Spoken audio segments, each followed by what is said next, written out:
stayed inside my city, yeah. And here we have the day 1 Joe ones. Regular old Mordecai colored synthetic leathers on the uppers, with mesh on the toe box and side panels. A clean gradient swoosh, with bottoms that look like Minna from My Hero. His signature on the heel, with 12 a.m. written all around, cause apparently my dog be clocked in early.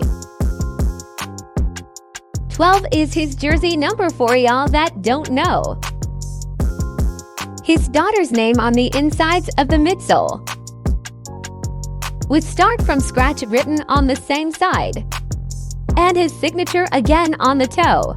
Now to the hidden features. If you look closely, you can see his jersey number in the perforations, and his nickname is written in dots on the heel. On the inside of the left tongue, there's his signature and his nickname, and the right has his sig with his jersey number. The insoles have a letter to his fans, family, and friends. I threw these straight to the toe, and these are legit hoopin' shoes. They def lock down your forefoot, and they are kinda narrow, so if you got a wide foot, be careful. Other than that, the shoe is fire. I'm glad I was able to cop.